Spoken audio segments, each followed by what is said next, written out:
Hello friends, आपका स्वागत है नीट.com पर। तो फ्रेंड्स, आज हम बात करेंगे लास्ट 14 डेज आपके पास बहुत ही क्रूशियल है नीट 2026 के लिए।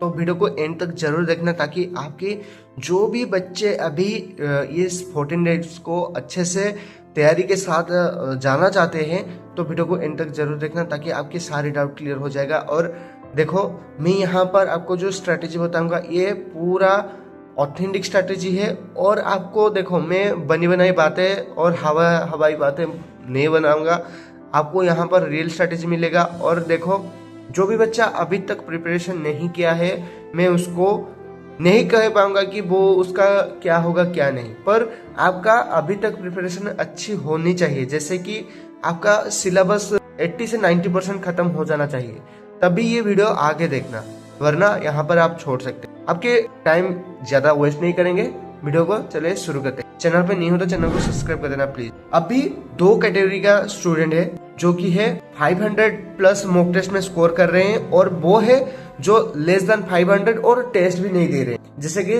300 400 और 250 मार्क्स ले आते हैं। तो देखो, यहाँ पर आपको जो करना है, जो 500 बच्चे हैं वो तो अपना स्पेस अच्छे से मेंटेन कर रहे होंगे, वो अच्छे से प्रिपरेशन कर रहे होंगे, और उनको जो ध्यान देना है आपके मिस्टेक रिवीजन को, जो भी आप टेस्ट में दे रहे हो, टेस्ट में जो भी आपकी गलती हो रही है उसी चैप्टर को बार बार जाकर रिवीजन करना, और try to give 2 to 3 full length mock test for week. Okay, और मैं उनको स्पेसिफिकली ज्यादा बात करूंगा उनके बारे में जो कि 500 से कम मार्क्स लाते हैं मॉक टेस्ट में, और कॉन्फिडेंस भी नहीं है कि मेरा हो पाएगा नहीं हो पाएगा, होप भी नहीं है।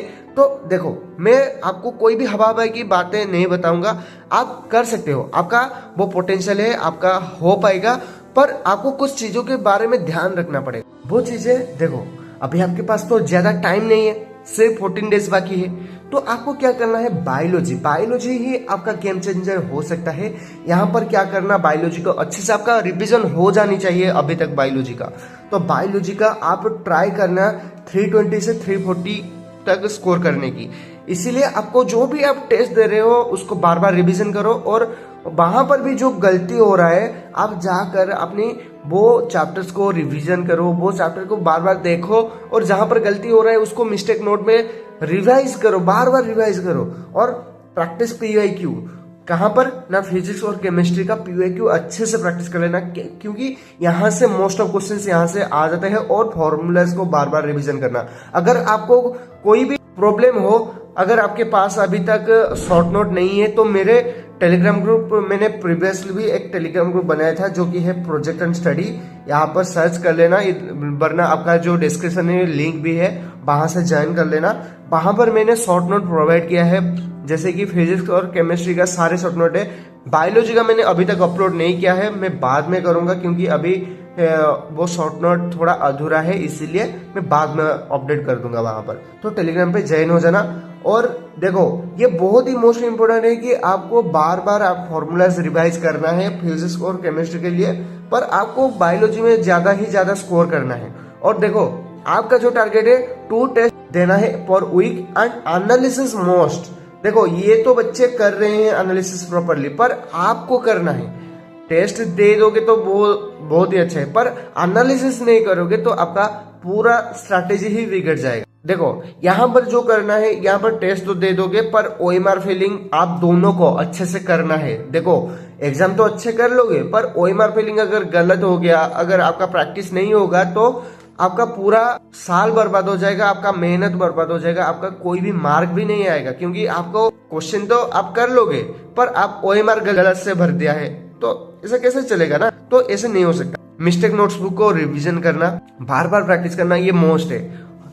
और ये हमारे टेलीग्राम ग्रुप जो है, यहाँ पर आप ज्वाइन हो जाना प्लीज, आपको मेरा रिक्वेस्ट है, क्योंकि यहाँ से आपको बहुत सारे शॉर्ट नोट मिल जाएगा। जो भी प्रॉब्लम है मुझे आप कमेंट करके भी पूछ सकते हो। बिग मिस्टेक जो बच्चे अक्सर करते हैं वो है न्यू चैप्टर अभी स्टार्ट करना। देखो, अभी आपके पास टाइम ही लिमिटेड है। अगर आप अब भी प्रिपरेशन करने के लिए सोच रहे हो, और अब भी चैप्टर्स को रिवीजन करने के लिए जो न्यू चैप्टर्स है उसको पढ़ाई करने के लिए सोच रहे हो, तो वो बहुत बड़ी मिस्टेक हो जाएगा। इसलिए अभी न्यू चैप्टर आपको नहीं करना है, रैंडम यूट्यूब वीडियोस जैसे कि लेक्चर हो गया, कोई टीचर आपको एक new short note, new strategy आपको बता रहा है, वो सारी चीजें मत करना।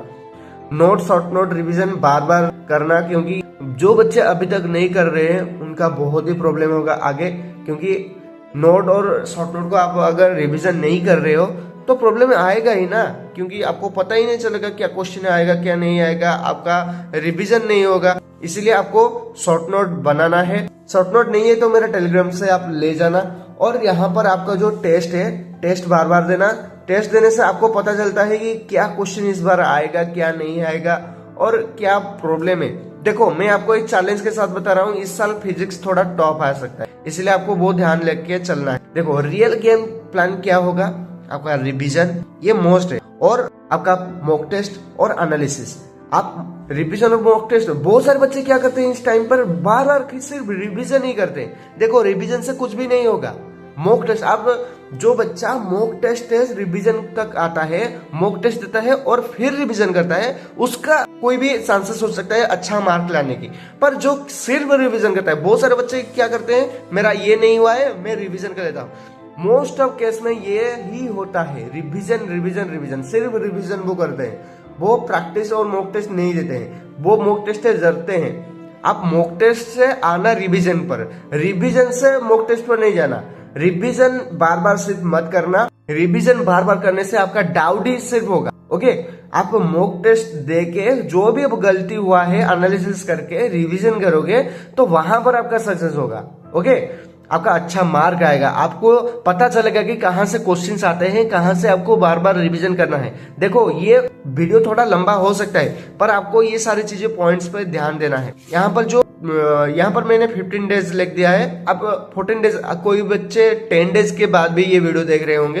पर देखो, यहाँ पर 1 to 10 डेज आपको क्या करना है, रिवीजन करना है फुल सिलेबस का, और give to 4 to 6 full length mock test. देखो, जो बच्चा अभी 500 प्लस स्कोर कर रहा है उसको तो वीकली आपको 2 से 3 आपको जैसे देना है, और जो 500 से कम स्कोर कर रहा है उसका तो मोस्ट 2 मॉक टेस्ट आपको देना है। मॉक टेस्ट देना और रिवीजन एनालिसिस जरूर करना। ओके, और जो उसके बाद 11 to 15 डेज आपको जो 4 to 5 डेज आपको मिलता है, यहाँ पर only mock test, mistake note को रिवीजन और वीक एरिया को रिवीजन बार बार करना। वीडियो को आगे बने रहना, आपको बहुत सारी चीजें मैं बताने वाला हूँ। देखो, सब्जेक्ट वाइज आपका स्ट्रेटेजी क्या होना चाहिए। बायोलॉजी एनसीईआरटी अभी बार बार, जो बच्चा अभी प्रिपरेशन कर चुका है, जो उनका अच्छा से एनसीईआरटी 2-3 बार रिवाइज हो चुका है, वो एनसीईआरटी को फॉलो अप कर सकते हो। पर जिसका अभी स्कोर अच्छा नहीं आ रहा है और आपको अच्छा स्कोर करना है, बाउंड्री लेवल के बाहर जाना है, तो आपको क्या करना है, अपनी जो नोट्स आपको बनाए हो गए वो बार बार रिवीजन करना है, पीवाईक्यू रिवीजन करना है, पीवाईक्यू बार बार देना है, और मॉक टेस्ट एनालिसिस करना है, और न्यू चैप्टर नहीं देखना है। और फिजिक्स में क्या करोगे ना, फॉर्मूला को बार बार रिवीजन करना। मेरे टेलीग्राम पे फॉर्मूला है, वहां पर ज्वाइन हो जाना, वहां पर आपको बहुत सारे शॉर्ट नोट मिल जाएगा। और पीवाईक्यूज और मिस्टेक रिवीजन बार बार करना है। यहाँ पर केमिस्ट्री में भी वो सेम चीज आपको रिपीट करना है। और मॉक टेस्ट का सीक्रेट क्या है, देखो, मॉक टेस्ट आपको सेम टाइम देना है जैसे कि आपका एग्जाम होता है। 2 PM से लेकर 5 PM तक आपका एग्जाम होता है, 3 आवर्स का। तो आपको क्या करना है, इन टाइम पे ही एग्जाम देना है, अदर कोई टाइम पे नहीं, इन टाइम पे, और नो डिस्ट्रैक्शन। और पेपर को प्रॉपरली एनालिसिस करना 2 to 3 आवर देकर। देखो, पेपर में आपका क्या, देखो अभी क्या होता है कि एग्जाम खत्म हो जाता है, आपको लगता है इस बार क्या क्या क्वेश्चन आया है मैं देखूंगा, तो आपको कितना मजा आता है कि कोई भी एग्जाम का जो क्वेश्चन है वो आपका कोई मॉक टेस्ट में आया होगा, आंसर में मैच कर रहा होगा, तो आपको कितना खुशी मिलेगा ना। इसीलिए आपको मॉक टेस्ट देना है। मॉक टेस्ट देने से ही आपका जो एग्जाम में जो भी क्वेश्चन आएगा वो रिपीट भी हो सकते हैं, बहुत सारे क्वेश्चंस। ओके, इसीलिए आपको सभी बताते हैं कि मॉक टेस्ट देना। मॉक टेस्ट बहुत ही क्रूशियल है, कोई भी एग्जाम हो आपको मॉक टेस्ट जरूर देना है। जो बच्चा मॉक टेस्ट नहीं दे रहा है उसका सिलेक्शन नहीं हो सकता, ये पूरा फॉर्मूला है। देखो, मॉक टेस्ट ही सीक्रेट है। आप प्रिपरेशन इतना लंबे किए हो, बहुत सारे बच्चे 2-3 ड्रॉप लिए हैं, वो अभी तक अगर मॉक टेस्ट नहीं दे रहे हो तो वो आपका ड्रॉप का कोई भी फायदा नहीं है। आप स्टार्टिंग से अगर मॉक टेस्ट दिए होंगे तो आज आपको कोई भी कॉन्फिडेंस लूज वाली प्रॉब्लम नहीं होगा। ओके, एनालिसिस प्रॉपरली करना। एनालिसिस कैसे करना है, देखो, सिली मिस्टेक को लिस्ट बनाओ। सिली मिस्टेक जो भी हो रहा है, जब भी आप एनालिसिस 2 to 3 आवर में जब भी एनालिसिस कर रहे हो, तो आपका जो सिली मिस्टेक होगा उसका एक लिस्ट बनाओ, जो साइड में ये नंबर का क्वेश्चन है, इसका मेरा सिली मिस्टेक हुआ है, वो प्रॉब्लम आपको एग्जाम में नहीं करना है। इसलिए नेक्स्ट भी आप जब भी टेस्ट दोगे वो सिली मिस्टेक को रिपीट नहीं करना है, क्योंकि जो मॉक टेस्ट आज अभी दिए होंगे उसका भी कुछ प्रॉब्लम्स भी वहां पर आए होंगे। तो इसलिए आपको सिली मिस्टेक को अवॉइड करना है और वीक टॉपिक्स को रिवीजन करना है। वहां पर देखो कहाँ पर मेरा वीक आ रहा है, वीक एरिया क्या क्या है, वो चैप्टर्स को बार बार जाकर रिवीजन कर देना। ओके, सेम मिस्टेक रिपीट मत करो। ओके, मैंने आपको जैसे बताया सेम मिस्टेक रिपीट मत करो। You can still do it, 600 plus still possible, trust your hard work. Okay, ये मैंने जो आपको स्ट्रेटेजी बताया इसको 100% फॉलो करना। अभी लास्ट टाइम है और आपका मेहनत आपका रंग ला सकता है। अगर इस टाइम पर अगर आप मेहनत नहीं करोगे तो कब करोगे यार। फिर से मिलते हैं नेक्स्ट वीडियो में, तब तक के लिए जय हिंद, वंदे मातरम। और हाँ, अगर कोई भी प्रॉब्लम हो मुझे कमेंट पे जरूर बताना, और कमेंट पे ये सिर्फ लिख देना कि आई कैन डू इट।